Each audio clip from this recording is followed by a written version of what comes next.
reikia padaryti va tokią lentelę.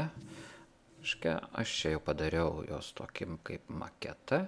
Dabar pabandykim, kad būtų visos eilutės vieno centimetro aukštis, taip gražiau atrodys. Galiu eiti properties, galiu čia, nueisiu properties, row bus tas ir parašysim vienas, tegul būna at least, viskas turim.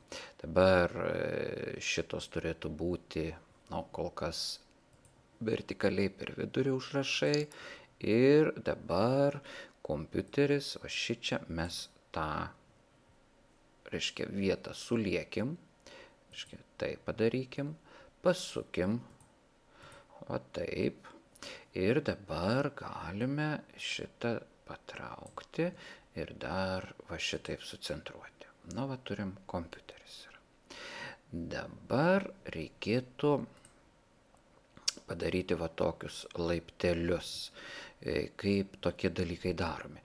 Reikėtų pasižymėti va šitą langelį, galiu tai pasižymėti, nelabai noriu žymėtis, tada mes einam, į select ir sakysiu select cell, pažymėjau, ateinu čia ir tada stumiu tik tai tą vietą.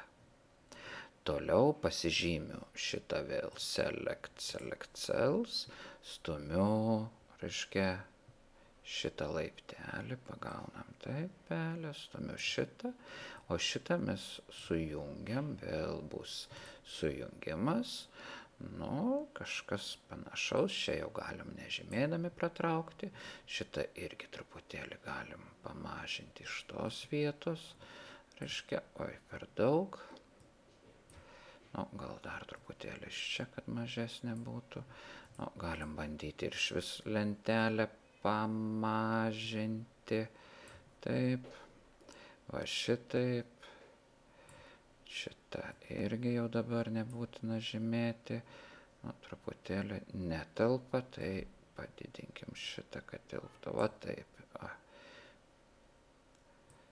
taip, dabar tik tai paspalvinam kažkokią spalvą ir gavom, sakykime, mes pasirinkim kažkokią tai žalią, čia galim kažkokią kitokią geltoną, šičia galim pasirinkti dar kokią nors, mėlyną, šičia pasirinkim, nežinau kokią, va tokią vėl, va turim tokią. Dabar mums reikia nuimti šitas linijas, einam į borders, stovim šičia, nuimsim, viršutinį, nuimsim, uždėjau vėl viršutinį nuimam, reikia nuimti iš dešinės, nebėra. Dabar atsistojam šičia, nuimam viršutinį ir nuimam iš dešinės, bet viršutinis vis tiek liko. Todėl jis ne viršutinis liko, bet šito langelio apatinis liko. Taip, šitą nuimsim, turim šitaip. Ir jeigu aš dabar nuimčiau grid lines, nesimato, turim, dar čia liko, tai šitoj vietoj irgi design, mums reikia nuimti virš apačią, reikia nuimti viršų ir reikia nuimti kairę pusę. Turim taip pat kaip ir čia.